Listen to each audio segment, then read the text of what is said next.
Halo teman-teman semua, sebelumnya kenalin, nama aku Gilbert Alvaro Igusya Bintang dengan NIM C241241040. Nah, pada video kali ini aku bakal ngepaparin atau juga ngejelasin apa sih yang kita pelajari dari pertemuan kemarin dan juga pertemuan praktikum kemarin.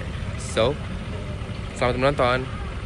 Oke teman-teman, di bab reproduksi ini kemarin itu kita mempelajari mengenai TKG dan IKG. Apa sih itu TKG? TKG adalah tahap pertemuan gonad baik sebelum dan sesudah dari pemijahan. Nah, perbedaan TKG dan IKG, kalau TKG itu kan tahap perkembangan gonad, kalau IKG adalah indeks perkembangan gonad. Kalau tahap itu identik dengan nomornya 1, 2, 3, 4, 5, dan kalau indeks itu pastinya persen. Nah, cara kita menentukan TKG itu ada dengan dua cara, yaitu morfologis dan juga histologis. Kalau morfologis, bagaimana kita melihat secara visualnya, jadi ini lumayan cepat.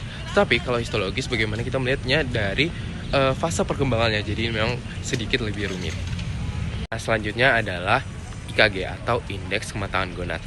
Nah, indeks kematangan gonad ini adalah perbandingan antara berat gonad terhadap berat ikan, di mana memang IKG ini juga dapat digunakan untuk menentukan tingkat kematangan gonad, karena memang seiring bertambahnya IKG ini juga menentukan pertambahan dari berat gonadnya. Nah, cara kita menemukan dari IKG ini adalah dengan cara rumus BG per BT dikali 100%, di mana BG ini adalah berat gonad dibanding dengan berat total dikali 100%.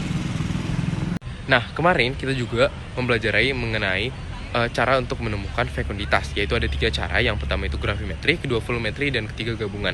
Namun sebenarnya ada 4 tahapan, yaitu secara langsung. Namun memang secara langsung ini tidak kita gunakan karena ini sangat-sangat memakan waktu yang lama.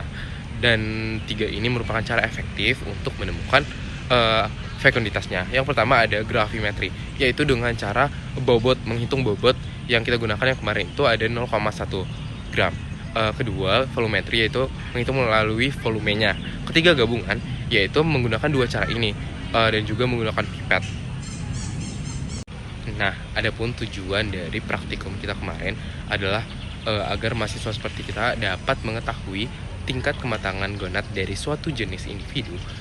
Selanjutnya kita dapat menentukan waktu pemijahan dan perkembangan yang tepat sebelum untuk rekrutmen.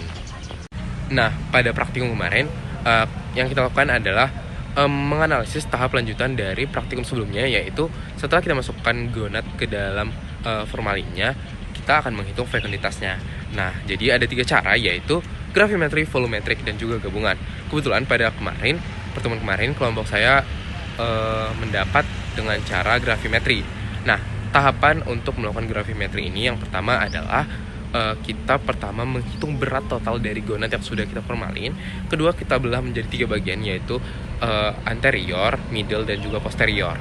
Nah, setelah kita bagi 3, masing-masing dari anterior, middle, dan posterior ini kita hitung beratnya kembali. Kita cari sampai 0,1.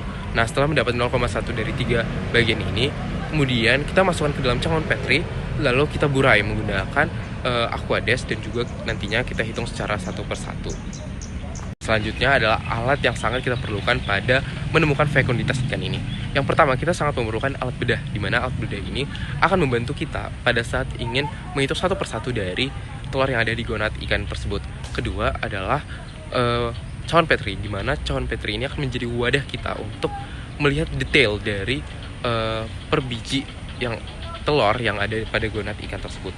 Ketiga adalah counter, di mana pada saat kita menghitung, kita sangat memerlukan counter untuk membantu kita untuk tidak melupakan sudah berapa nih telur kita. Karena pada saat saya praktikum kemarin, saya mendapat hingga sampai 2298.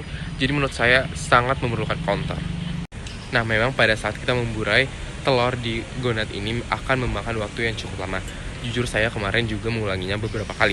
Nah, mungkin tips dari saya yang mungkin dapat diterapkan adalah pada saat kita menghitung gonad itu, cawan Petri yang kita gunakan kita miringkan sehingga airnya akan turun ke bawah, dan gonad yang telah kita hitung kita pisahkan ke atas, dan juga kita dapat mengerjakannya sambil menghitung menggunakan counter. Lalu apabila ingin lebih detail lagi dan agar lebih akurat, kita dapat menggunakan kaca pembesar. Ini akan sangat-sangat membantu agar kita dapat memisahkannya secara detail. Nah, jadi pada praktikum dan juga pertemuan kemarin itu overall seru banget. 10/10, walaupun pada pertemuan kemarin memang kita harus mengeluarkan tenaga lebih, karena memang jujur saya juga mengulanginya beberapa kali, karena pada saat menghitung telurnya masuk lagi. So memang mengeluarkan tenaga, tapi seru banget juga. At the end kita juga tahu kalau ikan itu memang memiliki telur yang banyak, tetapi memang tidak semua dapat bertahan. Baik teman-teman, terima kasih telah menonton video saya. Atas perhatian teman-teman, saya ucapkan terima kasih. Mohon maaf apabila kesalahan. Goodbye.